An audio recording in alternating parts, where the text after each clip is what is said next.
Hey,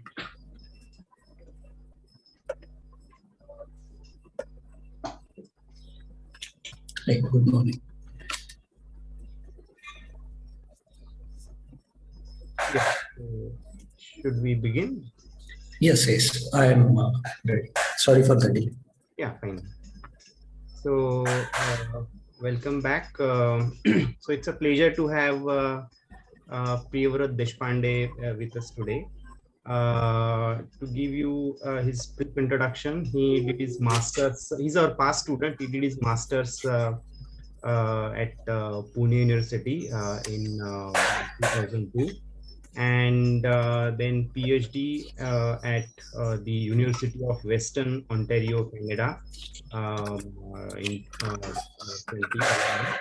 His research focus are arrangements of hyperplanes, tori, and submanifolds, Coxeter groups, Sartin groups, topological dissection problems. I think so. Mainly, you have a combination of topology, geometry, and combinatorics. And today he will speak to us about hyperplane arrangements, which is his main interest. So welcome Priyavrat to this refresher course in mathematics. So over to you. Right. So almost good afternoon, and thank you for the introduction, Ganesh. And also thank you for the invitation. And I'm aware that this topic is not directly sort of, what you would say, these are not graphs necessarily arising from algebraic structures. But even though, then in that case, I would like to thank the organizers to sort of give me this latitude to talk about a slightly different aspect where graphs are involved.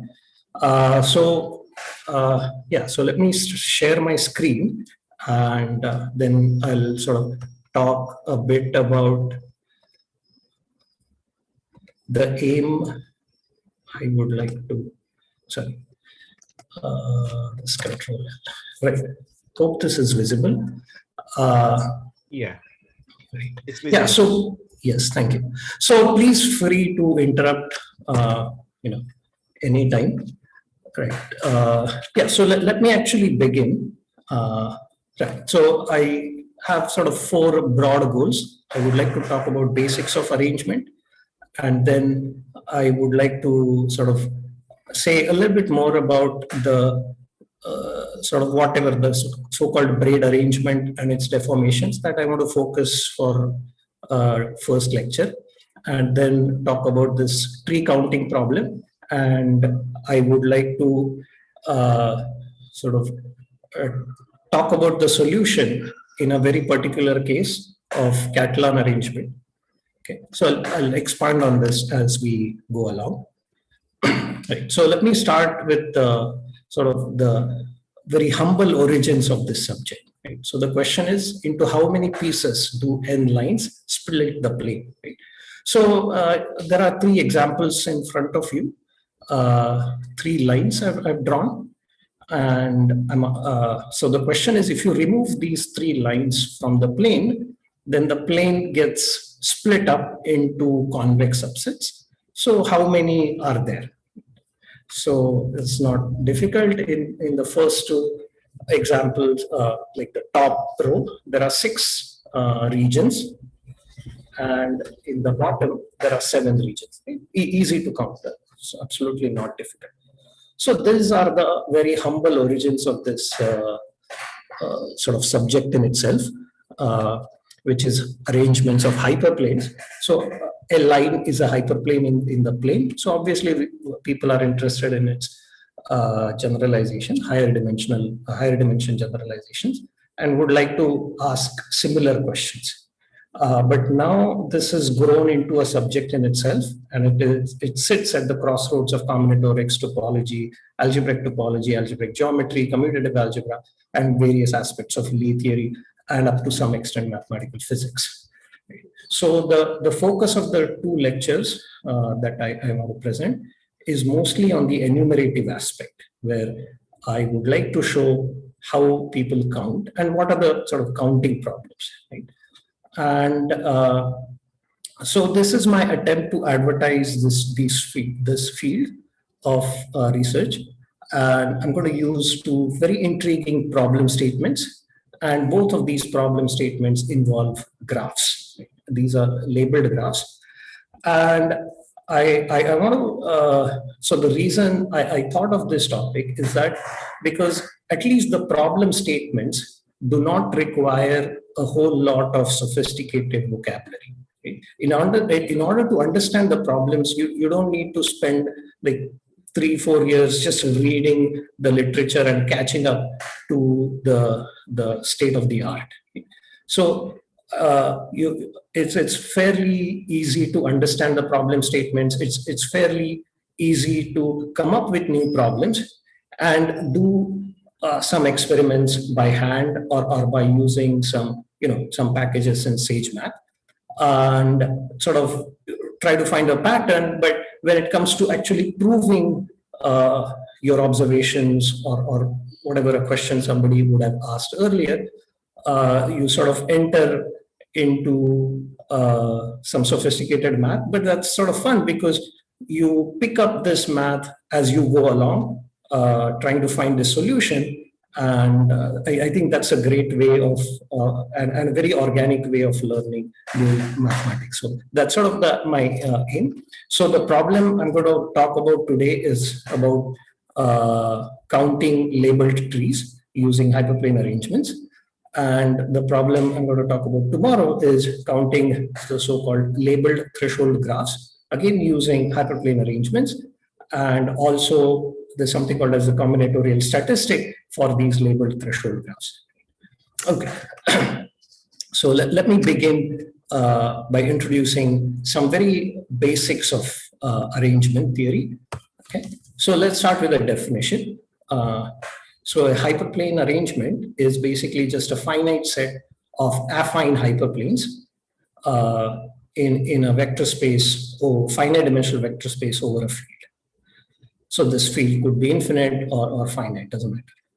A region or a chamber of a real arrangement is a connected component of this complement. So what you do is you look at the union of all the hyperplanes in your collection, remove them from the vector space.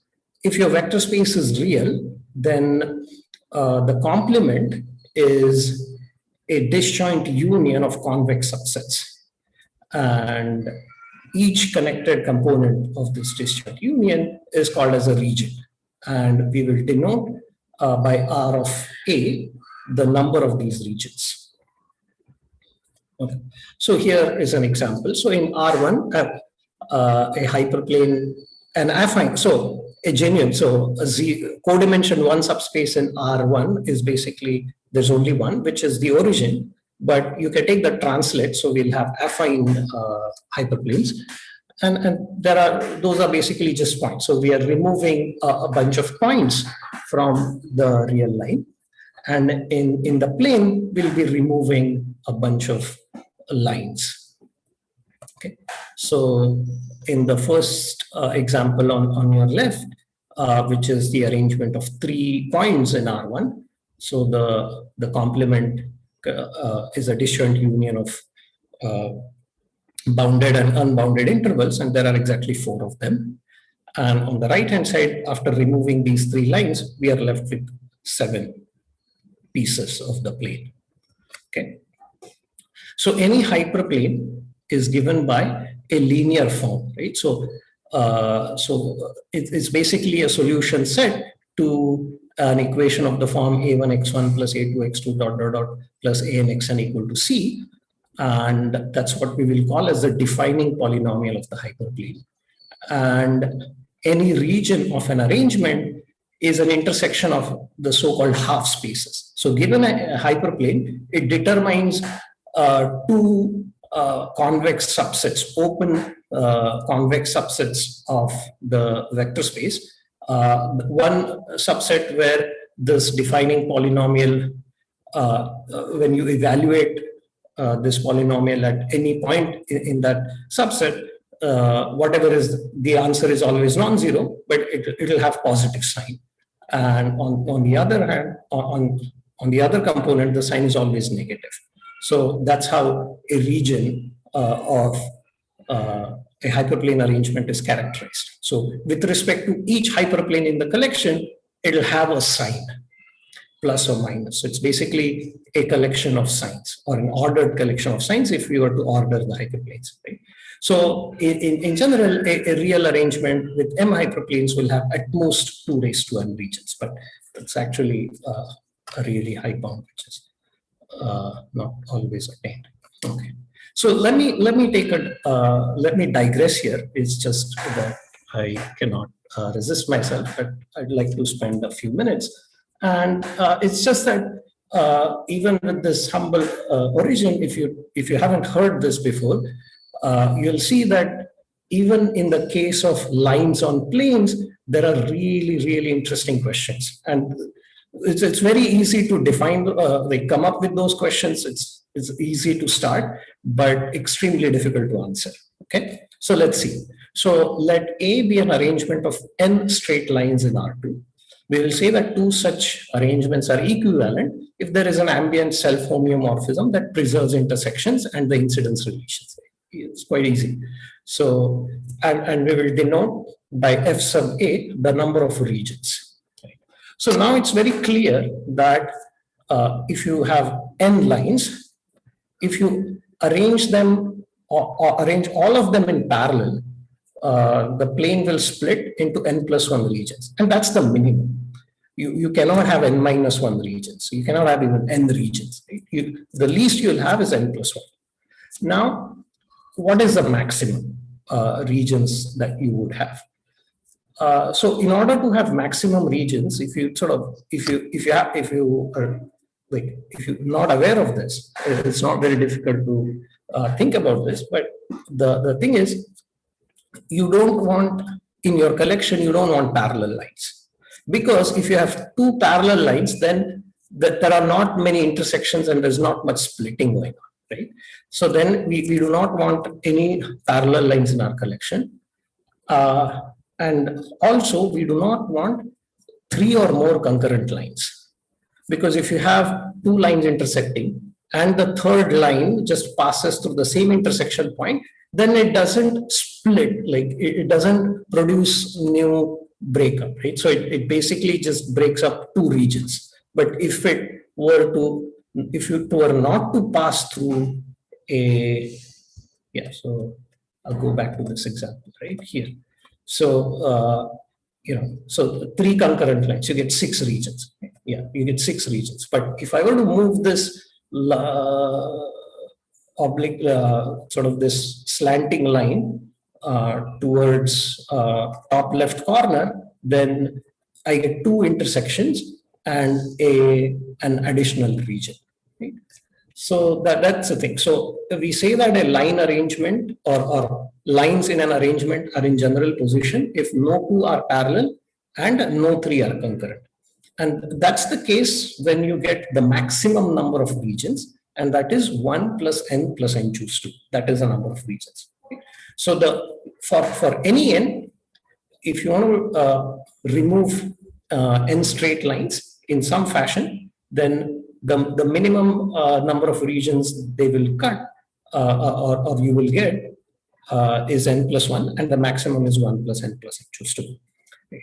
And you could also find out a general formula. I'll leave it up to you to figure out if you're interested. It's n plus 1 plus this summation,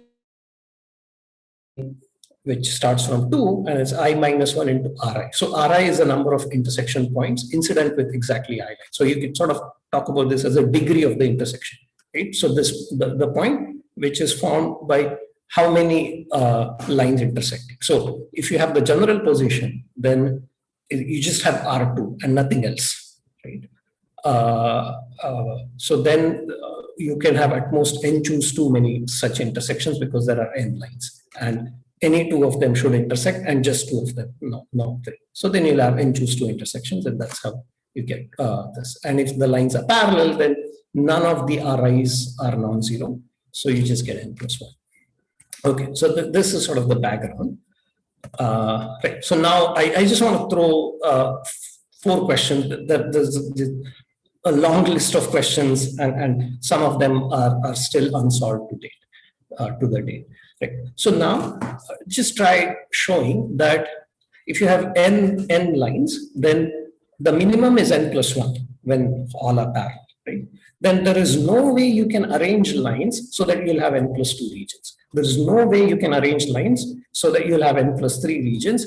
So after n plus 1, the next smallest number of regions is 2n.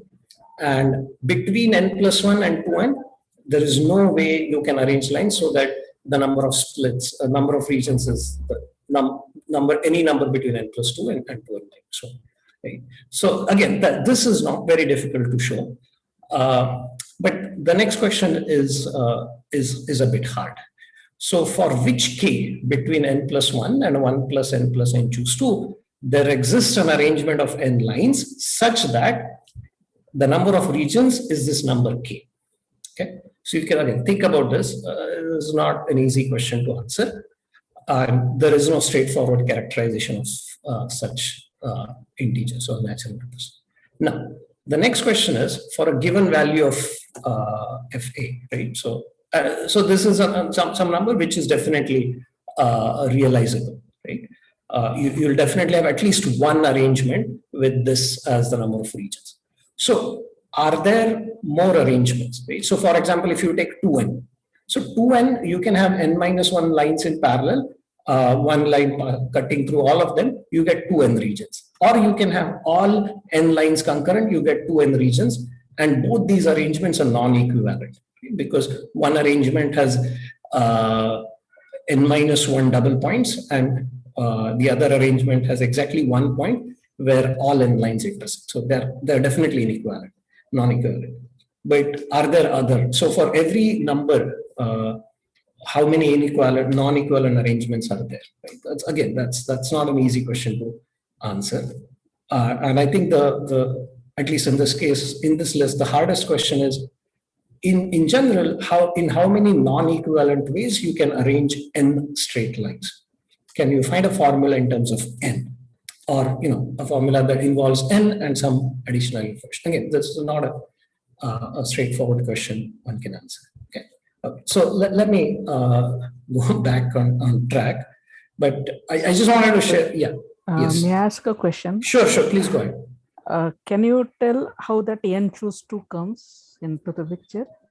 Oh, so of course. So in the general position case, you want any 2 lines to intersect, but not 3. So now you have n lines, and any 2 of them should intersect. So that's how you get n choose 2. Okay. Okay. I think recurrence relation can be constructed for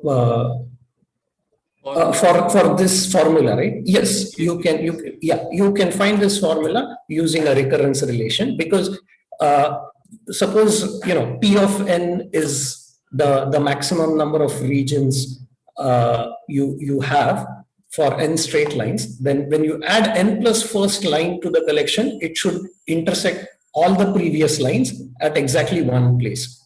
So then you get P of n plus 1 is equal to Pn plus n plus 1.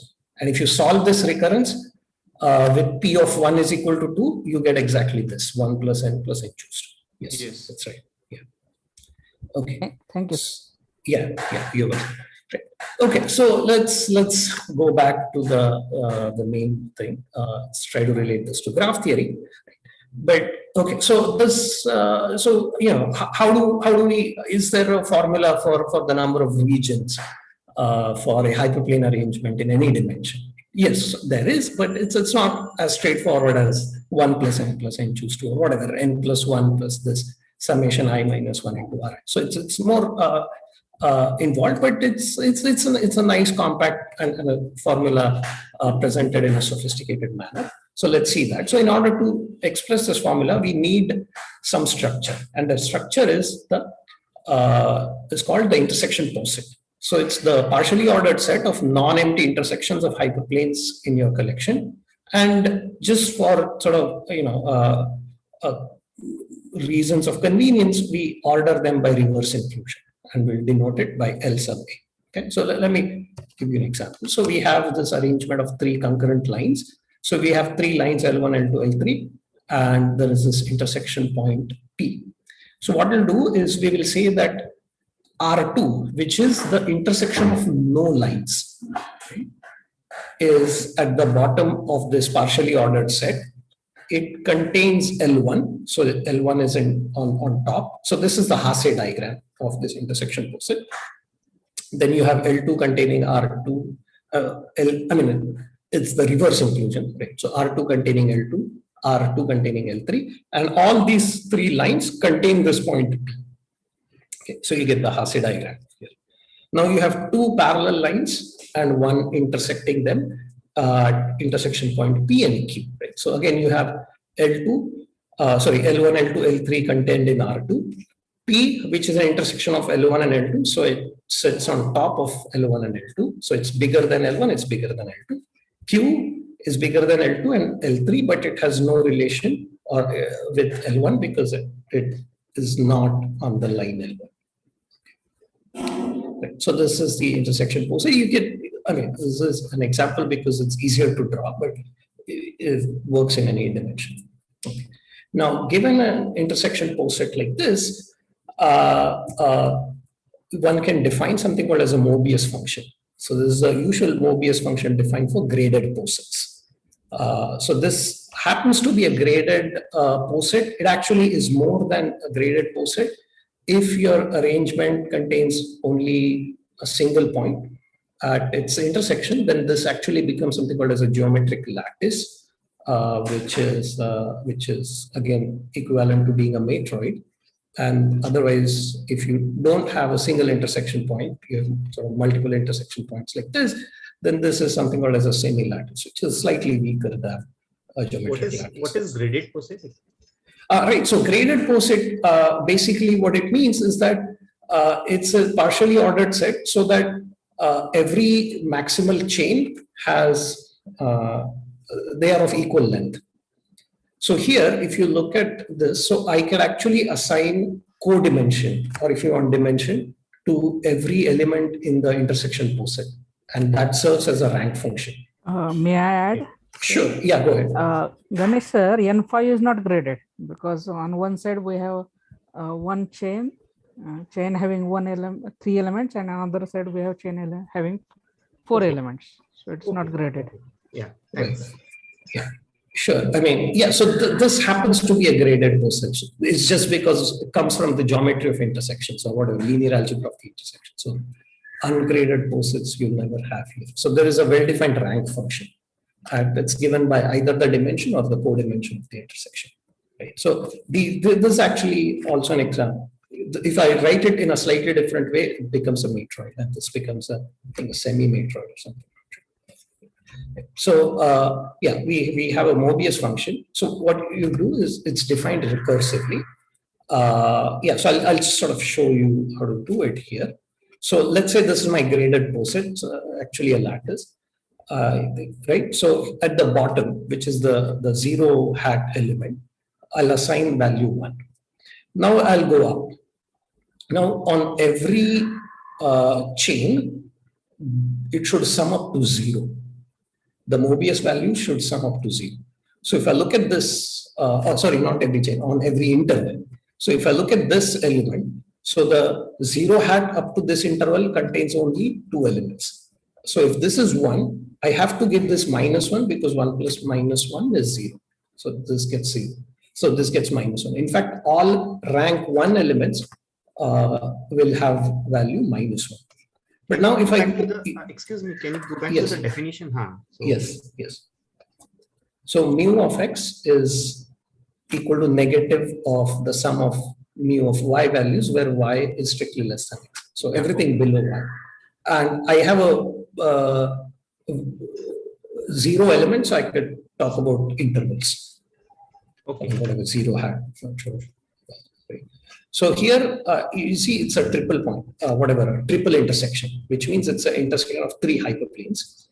So this will get value 2 because if I look at below this particular element, the subposet is this 3 hyperplanes intersecting in a line, in a single line. So 1, minus 1, minus 1, minus 1. So this is minus 3 plus 1, minus 2. So I should give a value which will, when added to minus 2, should give me a 0. So this gets 2. And then all these get 1, 1, 1, and this gets minus 2. So it's called Mobius function. So it's basically a way to express inclusion, exclusion. Again, it's a beautiful story, but so now the generating function for the Mobius values of this intersection poset is called the characteristic polynomial. So what you do is you sum over all the elements of the intersection poset. Then you look at the Mobius value. That's the coefficient of t raised to the dimension of x. And you get a polynomial because it's finite, right? So dimension is finite. There's only finitely many intersections. It's a finite poset or a finite lattice, semi-lattice. Okay. So here are the examples. So again, 3 lines intersecting in a point. I've got this Hasse diagram of the intersection poset. I've got these 3 minus 1s and 2. So this is dimension 2. This is dimension 1. This is dimension 0. Right. So t square has coefficient 1. T, which is dimension 1 intersection. So these are 3 one-dimensional intersection, each with Mobius value minus 1. So minus 1, I have to add 3 times, I get a minus 3. And then there is 1 zero-dimensional intersection, that's the constant term, and its Mobius value is 2, so I get 2. Same here, I've got 3 intersection points, each intersection point lying on 2 distinct lines. So this is the Hasse diagram, 3 minus 1s and 3 plus 1s. These are the Mobius values respectively for dimension 2, dimension 1, and dimension 0.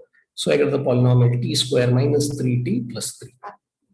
Okay, now comes sort of the amazing theorem by Thomas Seslowski. So this is actually from his PhD thesis, and his thesis was published as the first volume of the American Mathematical Society's series called Mathematical Memoirs.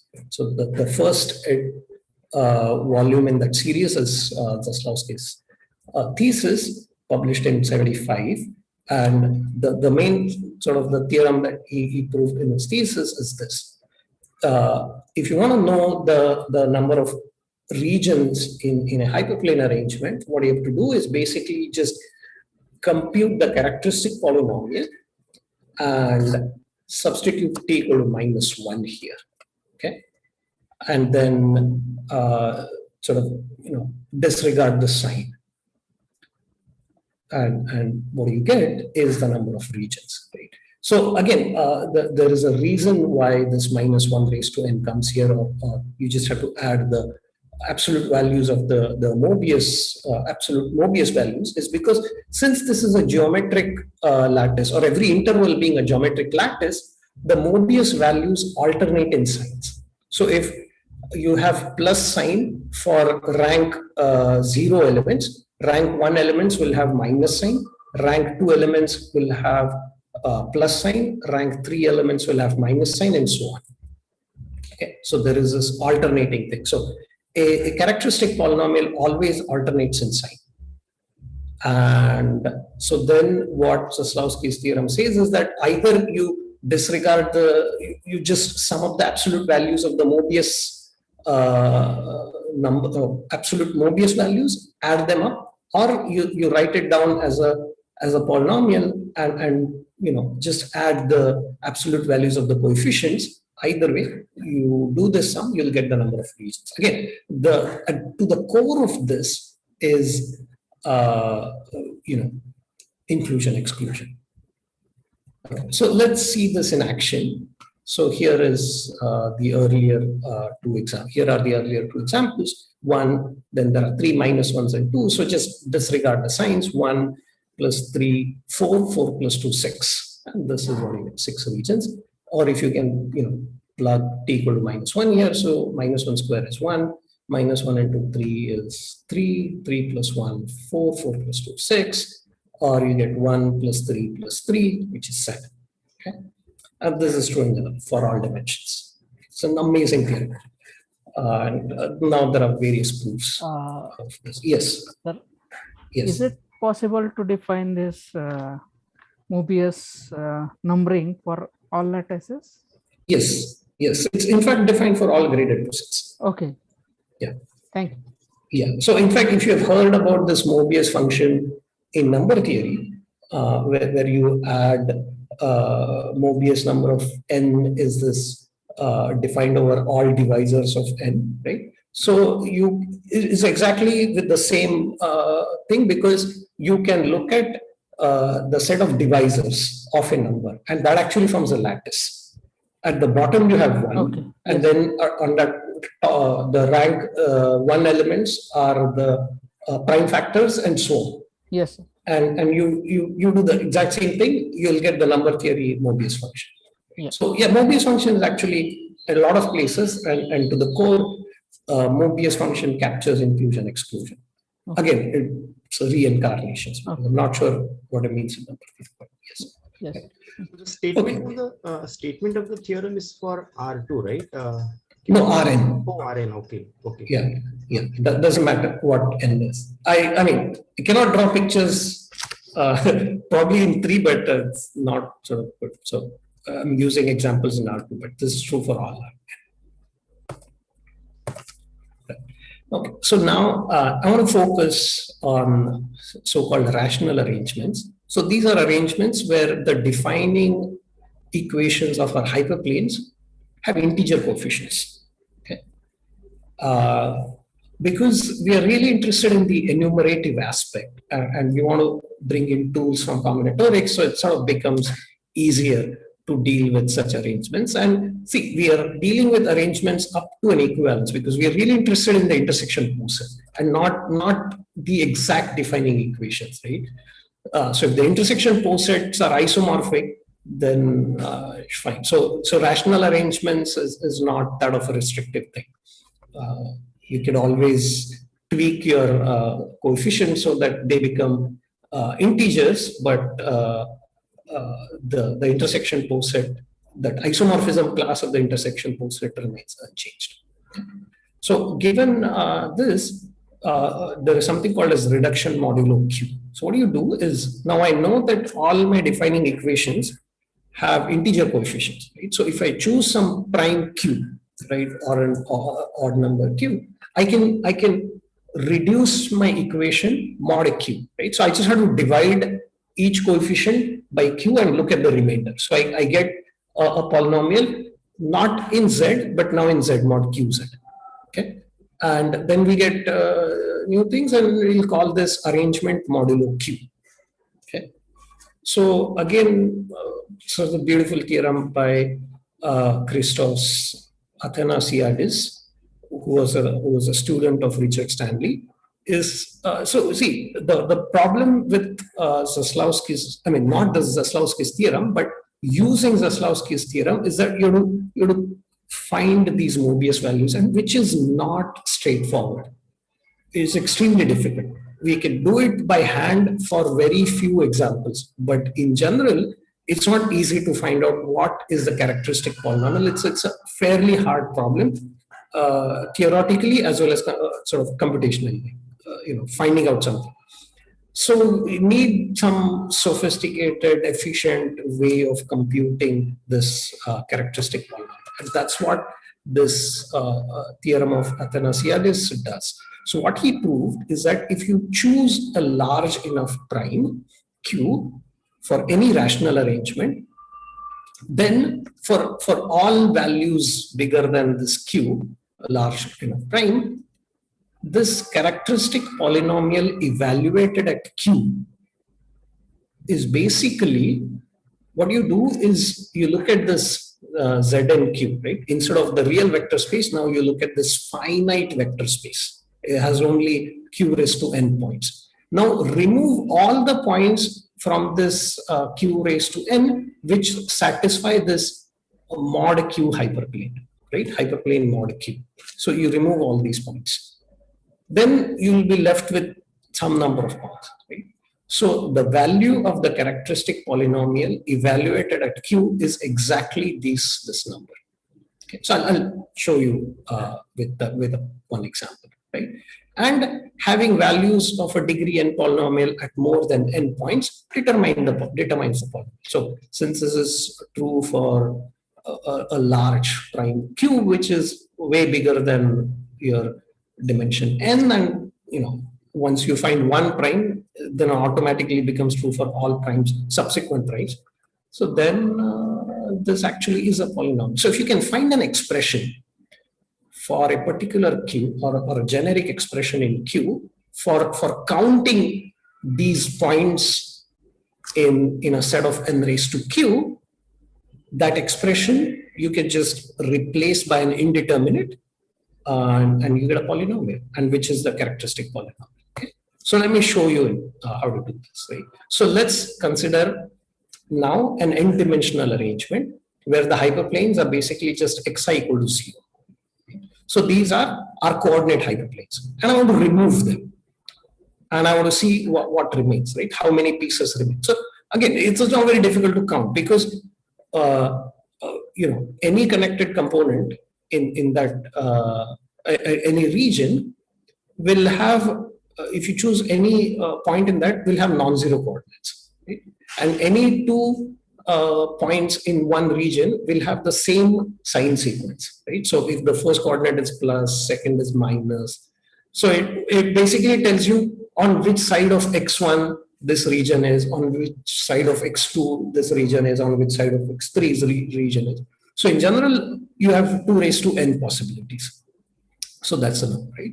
So that's easy. So let's apply this finite field method. So I choose a large enough prime, and I know that when I evaluate the characteristic polynomial at Q, I should get all these points in Z and Q tuples such that each of them is non-zero, right?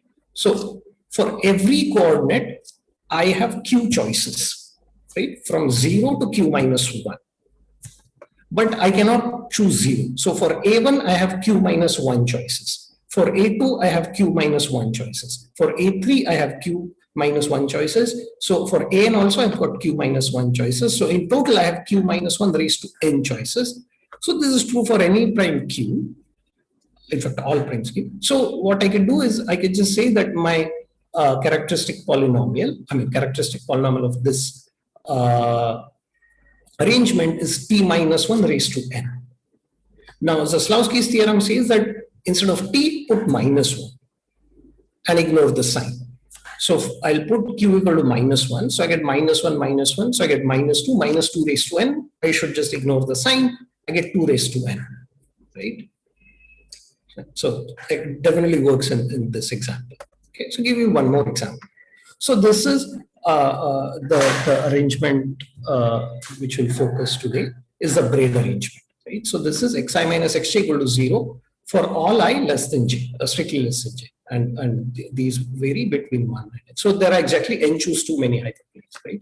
So now I want to, so what is the characteristic polynomial here? So I want to have tuples a1 up to an such that in Z and Q such that no two are equal, right? So if I choose, so let's, so for A1, I can choose any of the Q elements from 0 to Q, right? So I'll just call it P or whatever Q.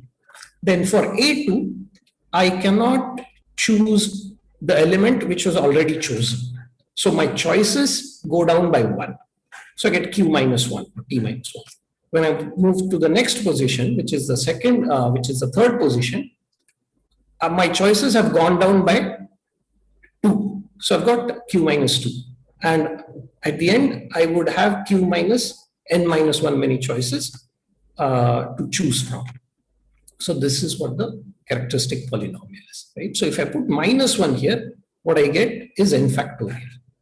And there's an independent way of validating this or verifying this, is that, so any region is specified by whether xi minus xj is positive or xi minus xj is negative. So basically, we are imposing a total order on the coordinates of a point in any region.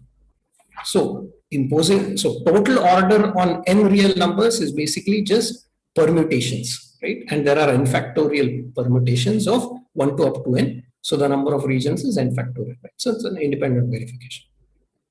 Okay. So here is an example of x1 equal to x2, x2 equal to x3, and x1 equal to x3 in R3, but I'm just taking a slice cut by x1 plus x2 plus x3 equal to 0, and that's what. So these lines are actually planes, 3 planes, sort of passing through the screen, and we're just looking at the cross section. Okay. So now I think almost half the talk is over, and now I'm going to talk about graphs.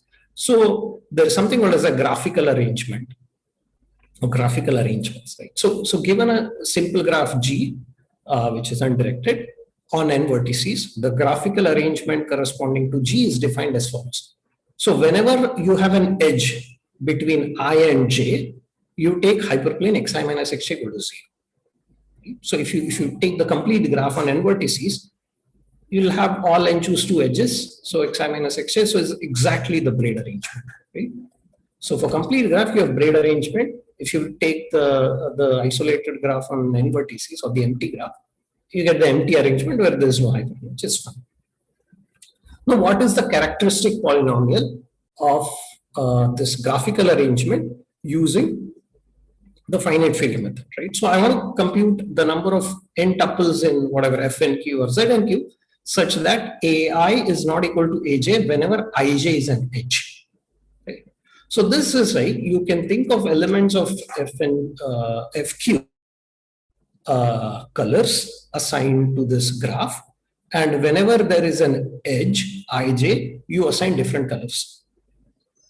So this is exactly the chromatic polynomial of G evaluated at Q. Okay. So this is interesting. Okay. Now, again, some connection to graph theory. An orientation of a graph where you have the simple undirected graph is an assignment of a direction to each edge ij.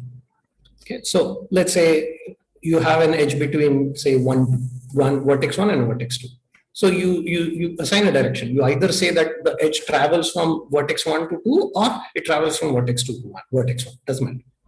And we say that an orientation is acyclic if it contains no directed cycles. Right? So if you have a cycle, then when you traverse this cycle, you should not get a directed path. Right? So in the case the orientation is cyclic, otherwise the orientation is called acyclic. And the theorem, which I'm not sure to whom it should attribute to, but what it says is that the number of acyclic orientations of G. So basically assigning directions to each edge so that the resulting orientation contains no directed cycles.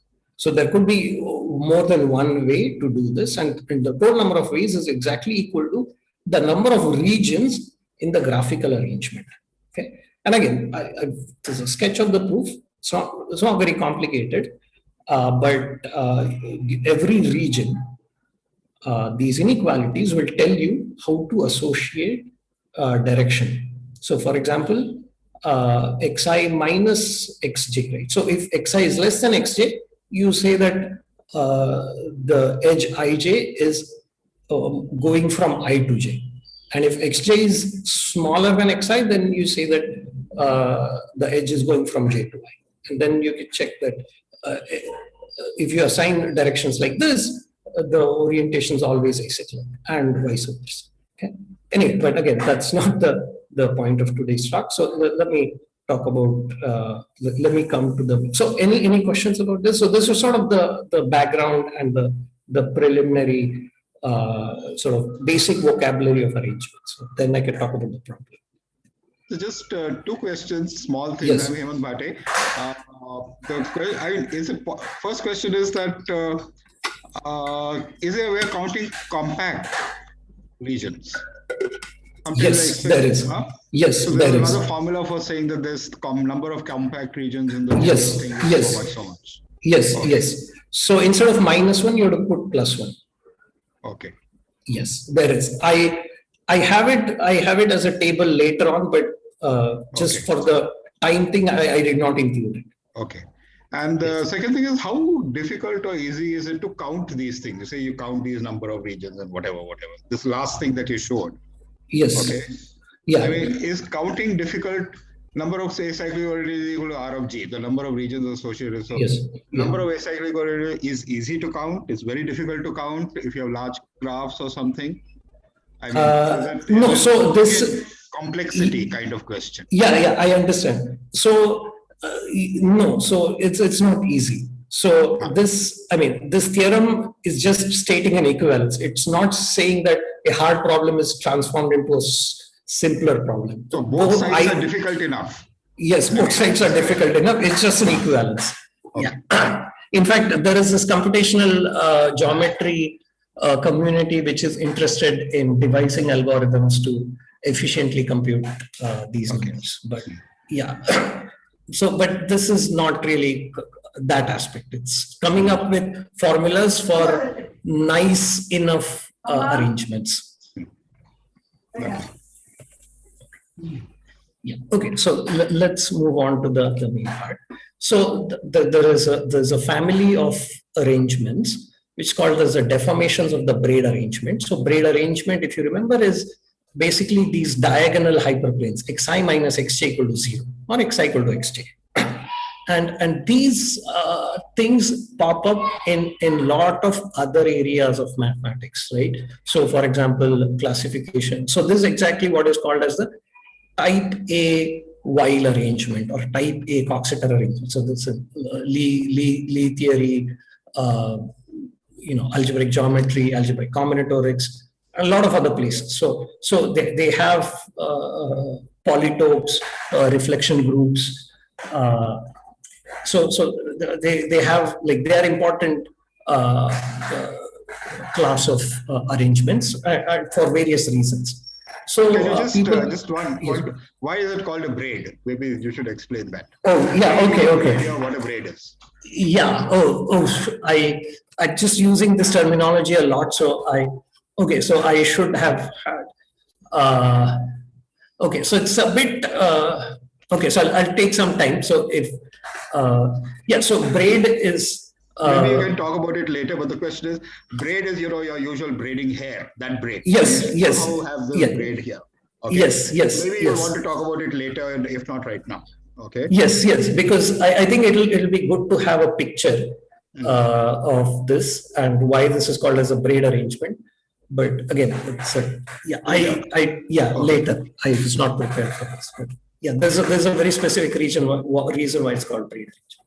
Okay, so an arrangement is called as a deformation of the braid arrangement if the defining equation is of the form xi minus xj is equal to s for some integer s, right? So it's basically it translates of this diagonal hyperplanes. Okay, so I'll give you some examples, prominent examples of deformations. There are many.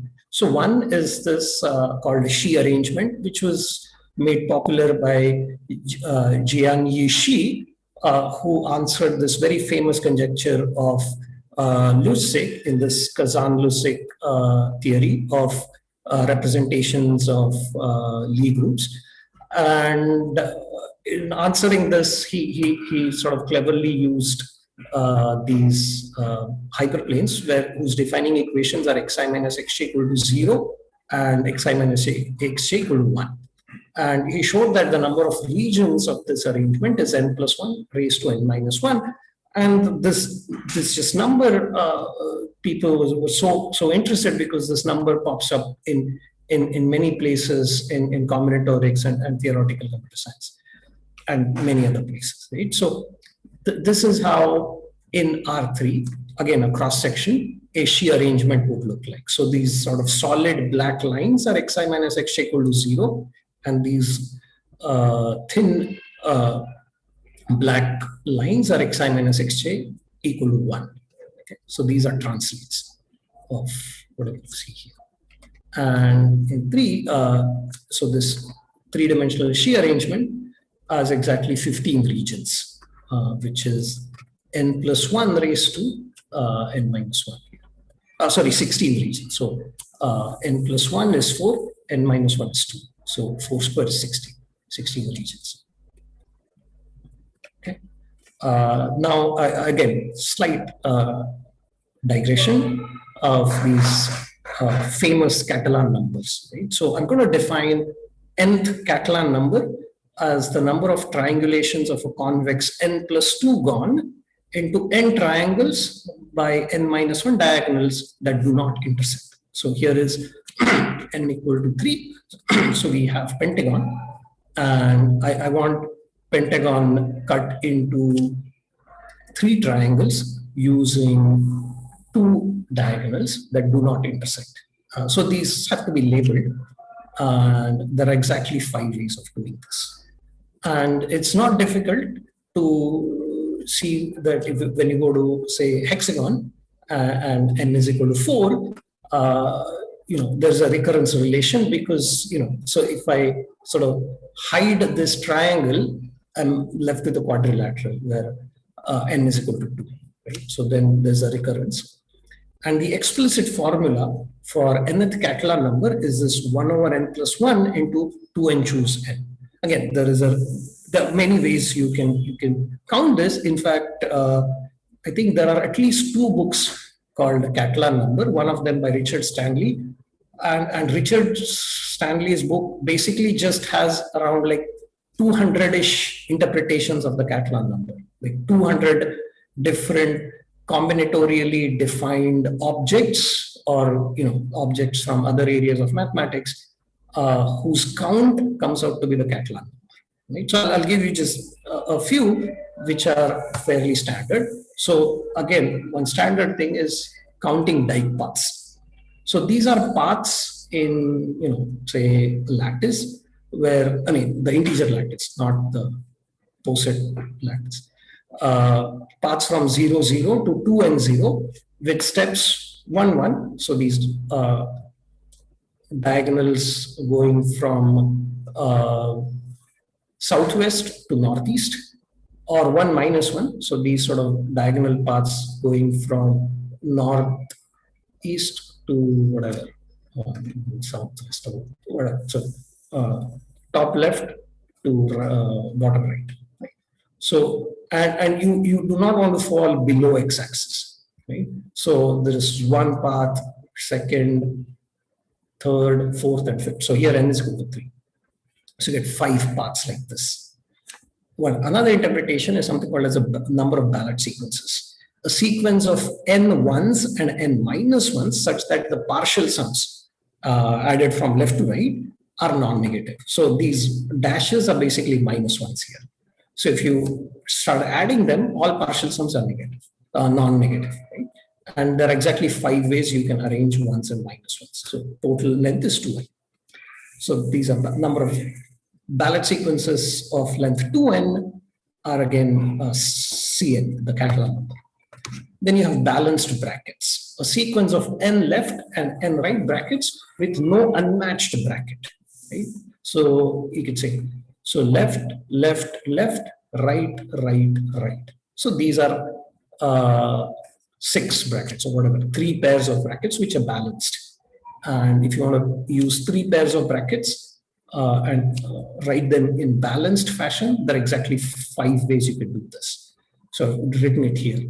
Left, left, left, right, right, right, left, left, right, left. So this left, left, right. So this is one, then left, right, and this right, which closes the first left. So again, this is the number of binary rooted plane trees. So these are rooted trees where nodes are labeled and leaves are not labeled. Each node has exactly 2 children and leaves have no children. Right? So, and they are labeled. And if you want to label them, again, there are exactly 5 ways. If you have 3 nodes, right? And in general, n nodes, Catalan number, Cn many. Right? Again, as I said, even I think Richard Stanley still maintains a web page where if you find a new object, sort of a sequence of objects or a set of objects that whose count is Catalan number, and tell him he can put it on this web page. Okay, right. So now there's something called as a Catalan arrangement for obvious reasons. Why do you call that a plane tree? I mean, are there trees which are not plane? Yeah, there are trees are plain. I don't know. I mean, it's not. It's usually written plain trees. I don't know why. But yeah, valid point. I honestly don't know why. I never wondered. Yeah, you're right. Trees. Yeah, sorry, I don't know. But it's usually people, at least in this sort of community, when they write, it's usually written plain trees. I don't know why. Right. So Catalan arrangement. So the defining equations of these hyperplanes are xi minus xj equal to -1, xi minus xj equal to 0, and xi minus xj equal to 1. So basically xi equal to xj and xi equal to xj plus 1 for distinct I and j. So these are the hyperplanes. Here again, for n equal to 3, here is how it looks. So the solid black lines, 3 lines, are xi minus xj equal to 0. Then you have this x1 minus x2 equal to 1, x1 minus x2 equal to -1, then x2 minus x3. This, suppose if this is x2 minus x3, then these two are its translates by 1 and -1, and so on. So, I mean, there's nothing really special about 1 and -1. You could do -2 and +2, so you have more expanding on either sides. But we will at least now restrict ourselves to -1 to 1. Okay, so this is at least, you know, this bounded picture looks very symmetric. I mean, the central part, not these guys. You can include them, but it's a nice symmetric picture. Okay, so you know, what are the regions? How many regions? So specifying a region is same as specifying a valid total order on x1 up to xn, x1 plus 1 and xn plus 1. And so it'll represent xi as I and xi plus 1 as circled I, just for you know, saving some space of writing. So you get these sequences like this of numbers and circled numbers. So basically, you get a total order on xi and xi plus 1s. Okay, and then, I mean, again, there are various ways you can do it. So there's a bijective way, there is a enumerative, like recurrence way, or you could even compute the characteristic polynomial and use Zaslavsky's theorem. But what happens is that the number of regions of the Catalan arrangement is n factorial times the nth Catalan number. Okay, right. So that is the reason why it's called Catalan arrangement, because there is sort of the symmetry where in this one of these regions you get the Catalan number, which is for n equal to 3, it is 5. 1, 2, 3, 4, 5. Right? So these 5, and then this sort of gets rotated in each of this region enclosed by 2 consecutive solid lines, right here, here, here, and here. Okay. So that's how we get n factorial times Cn. So here it's n factorial is 6, so 6 times 5. So in total there are 30 regions. Okay. Then there is another arrangement called lineal, where the defining equations are just xi minus xj equal to 1. So this xi minus xj equal to 0 are absent. They're not there. Just these translates are there. And at least in n equal to 3 case, there are 7 of those. And this again, Alex Posnikov was again a student of Richard Stanley. He wrote this really difficult paper to compute this characteristic polynomial for lineal arrangement, and also computed the total number of regions, and this is bounded regions. Right? So compact or bounded regions. I came up with this formula. And again, these numbers are very interesting because there are some graphs, labeled graphs, whose count comes out to be exactly this. Right. So again, there's a quick recap of the pictures that we saw. This is the braid, Catalan, she, and linear. And again, here is the number of regions, R of A, a formula here. These are number of bounded regions, formula. So what M she means is that, so in she we had xi minus xj equal to either 0 or 1. Right? So instead in M she you would have x equal to minus m plus 1, or minus m plus 2, minus m plus 3, 0, 1, 2, 3, all the way up to m. So many translates. So it's basically translates of the she, and m lineal is the translates of lineal.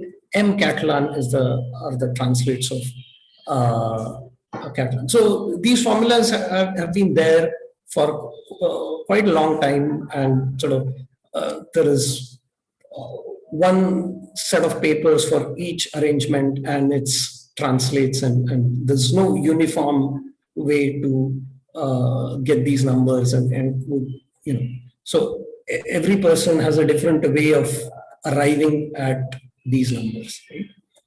So now I'll move on to the tree counting problem, which is was sort of made famous by Ira Jessel, again a student of Richard Stanley, and he was studying these labeled binary trees, which appear a lot in theoretical computer science, and he observed that the total number of labeled binary trees is the Catalan number times n factorial, which was easy to explain, not. But then the trees where the label of the right child is smaller, then if you only count those trees, that number came out to be the number of regions of the she arrangement. Now, if you impose one more condition where the label of the left child is bigger, so label of the right child is smaller, but the left child is bigger, then you get even like a restrictive class of binary trees, and that number came out to be the number of regions of the lineal arrangement. So there's just some observations that he made. So everybody was wondering as to, is there a uniform reason? Is there something happening? Like what is really happening? Is there a uniform reason behind this? Right? So this was answered recently by Oliver Bernardi, a French mathematician, nothing to do with the Richard Stanley School. He wrote this paper called Deformations of the Braid Arrangements and Trees, which was published in Advances of Mathematics. And it's a pretty long technical paper where he said that, yes, there is a reason. And he showed that for every deformation, there exists a set of certain labeled trees on n nodes. And those trees are in one-to-one correspondence with the regions of the arrangement, the deformation that you have. Right? And so what I'll do is, in the remaining time, I'll sort of explain this proof.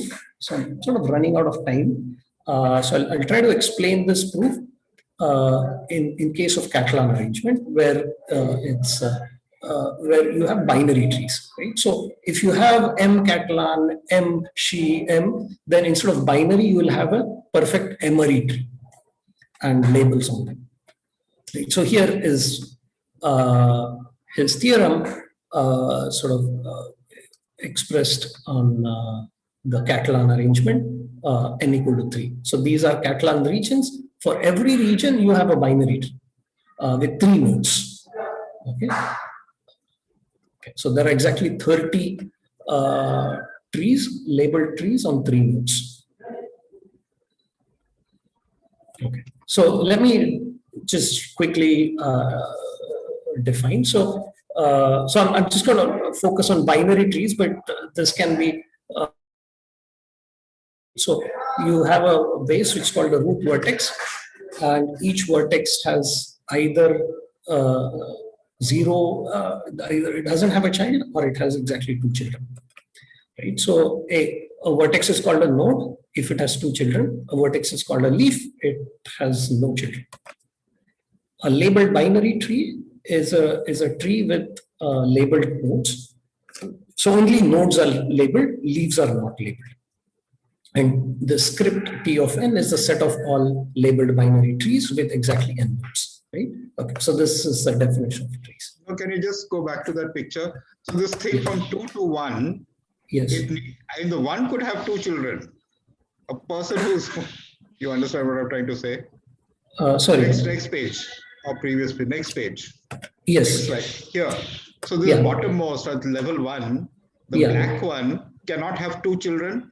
A person because it's a leaf. Huh? Yeah, it's a leaf. But I mean, you can't have a place where this leaf can have 2 children or no? I mean, no. You understand what I'm trying to say? This blue, bottom blue has 2 children, but the black on the first line cannot have 2 children. It cannot have, because it's a leaf, it will not have children. So the tree ends here. But yeah, this could, I can make this blue and then I can have 2. The moment you have 1 children, it cannot have any grandchildren, is what I'm saying. Moment I have a child. Moment you have only 1 child, I mean, this person has 1 child, but that child cannot have another child. Yes, that's true. Yes. You can't have a branching there. Yes, it cannot. That's what you mean. Yeah. Yes. Okay.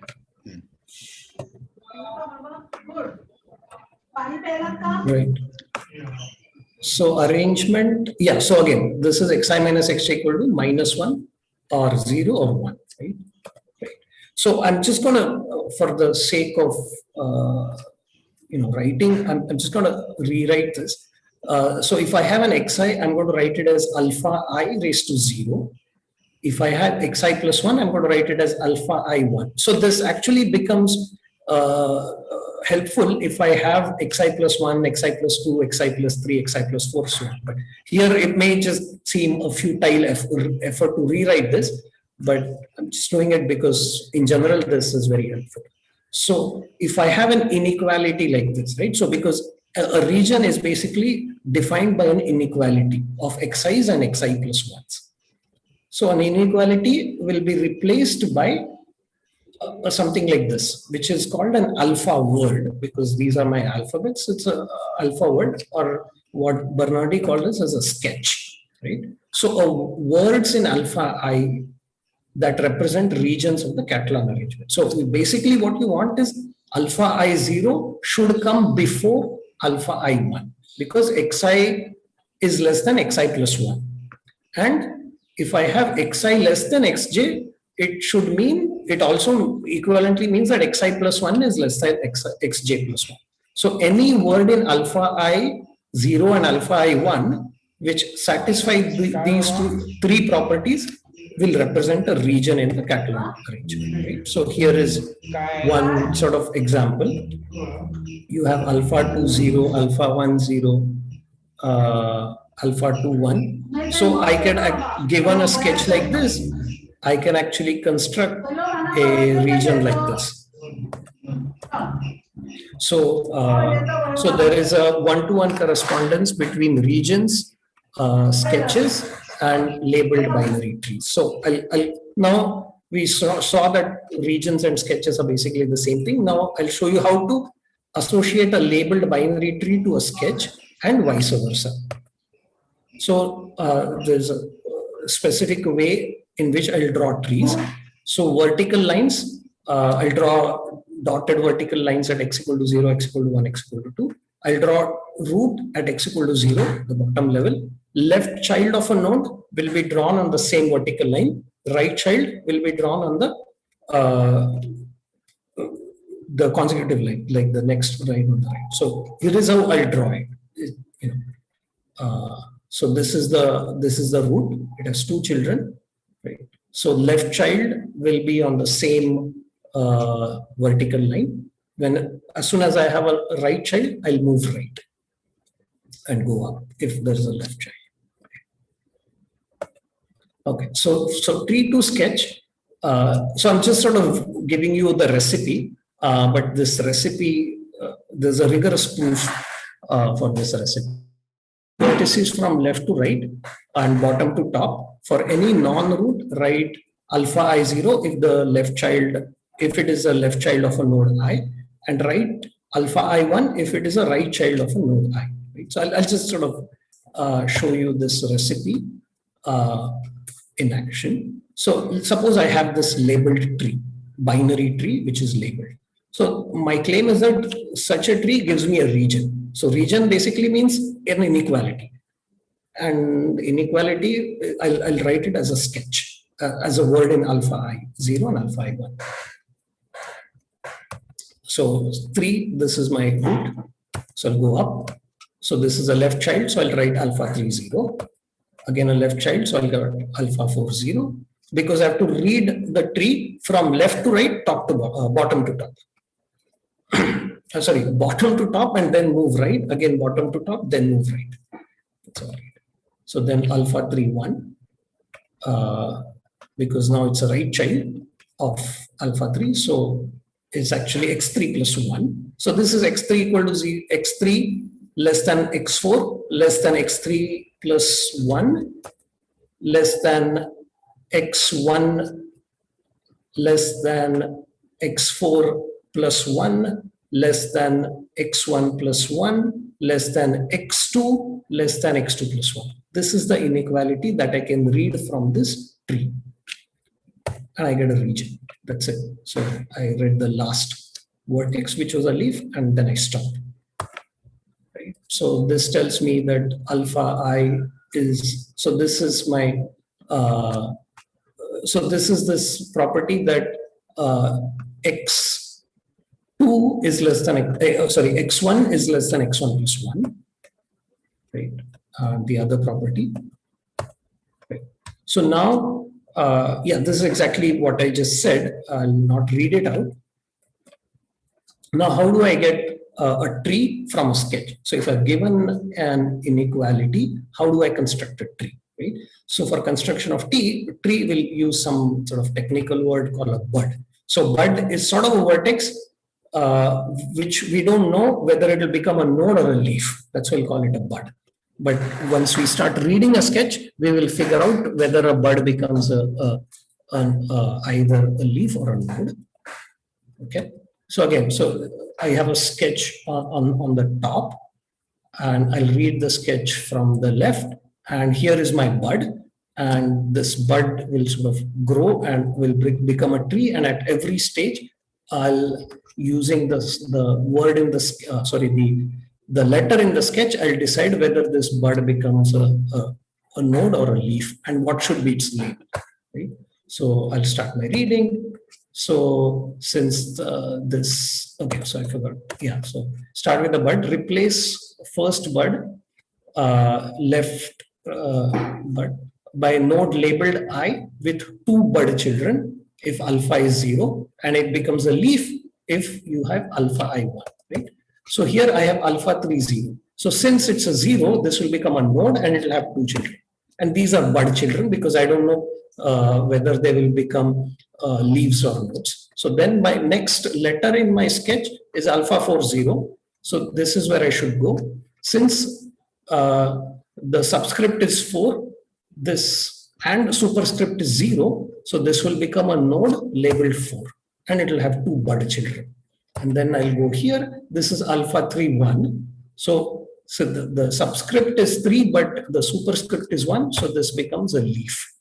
Then I move to the next bud child, alpha 1, 0. So since superscript is 1, this bud will become a node and it will get labeled 1 and have 2 bud children, and so on. Right? So this continues, and this becomes a tree. So there is a bijection. So there are a lot of things one has to prove rigorously that this recipe actually works. There are no ambiguities, and this actually gives us a bijection. But yeah, all those can be done. But this is the general recipe, and but this recipe, this is not really the general recipe. This is the general recipe specialized to the Catalan case. And you could also count. You could actually get a beautiful generating functions while counting these trees, right? And yeah, so this is about counting, and this counting you could actually arrive at the same formula, which is n factorial times Cn. Skipping some of the details here, right? So just a moment. This can be an yes. infinite. This can be larger and larger, or it's bounded by the number of n, or number of. Yeah. Of course, because see, the subscripts in the sketch are bounded by the dimension. So it'll have only those many nodes. That's it. So the nodes will be labeled 1, 2, 3, 4. That's it. Because the subscripts in the sketches actually depend on what n is. Because alpha 3 0 means x3 equal to 0. Alpha 3 1 means x3 equal to 1. That's it. So yeah, so so you'll only have like n nodes. That's it. Is that fine?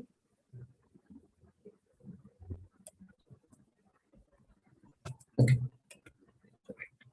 Yeah.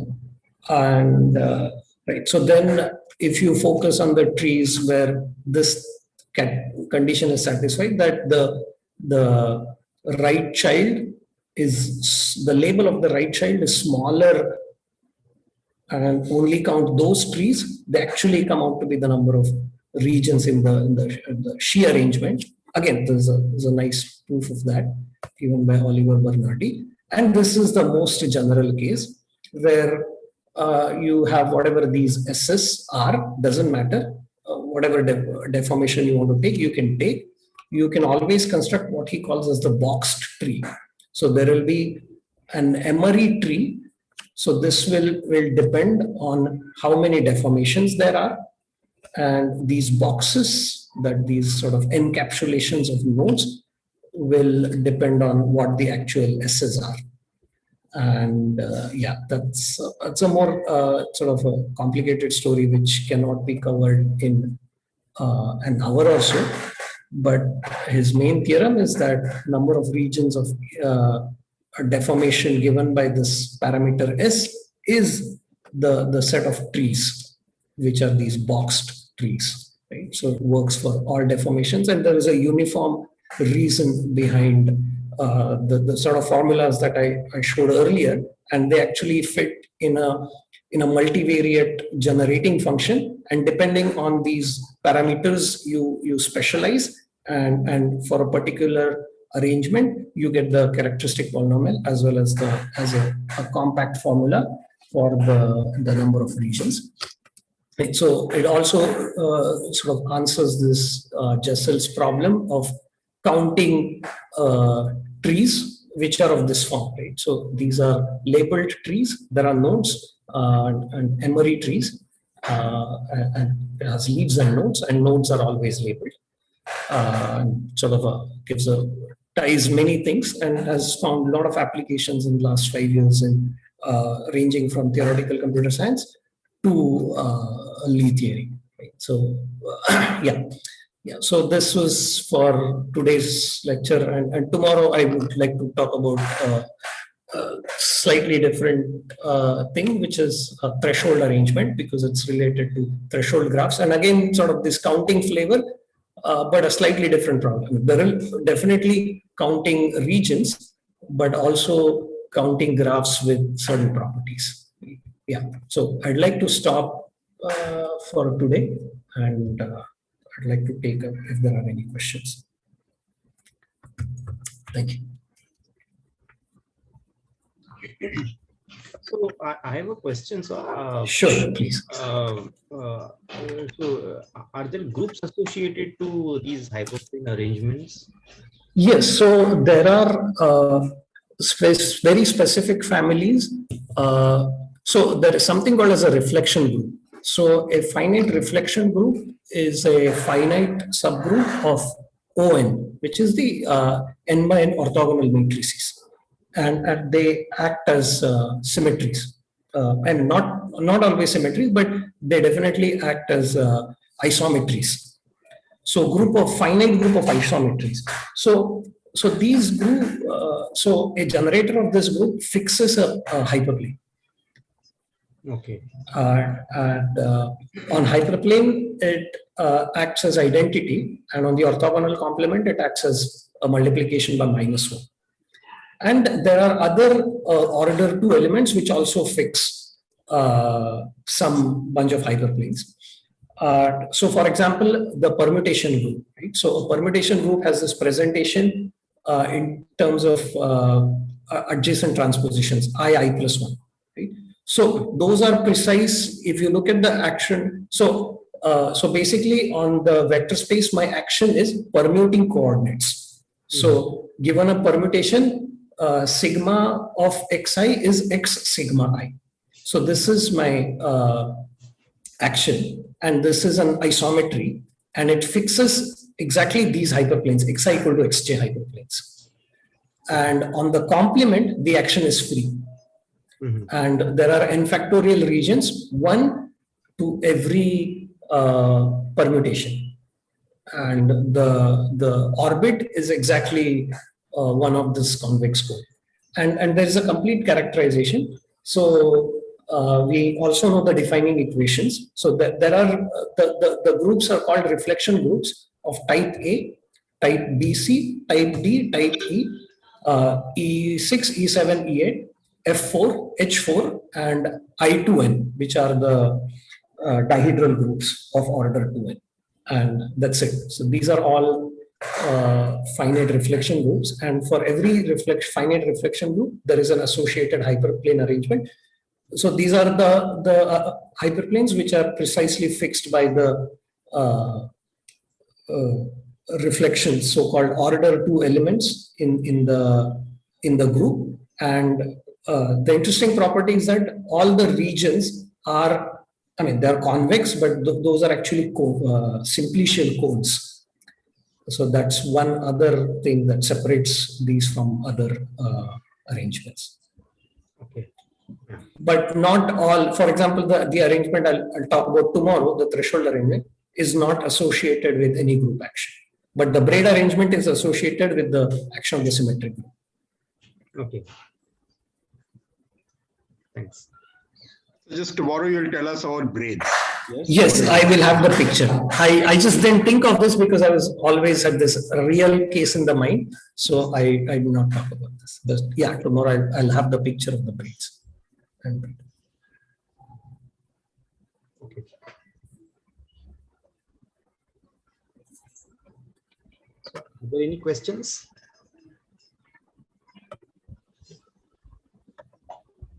Okay, so let's stop here then. Priyavrat, tomorrow, same time.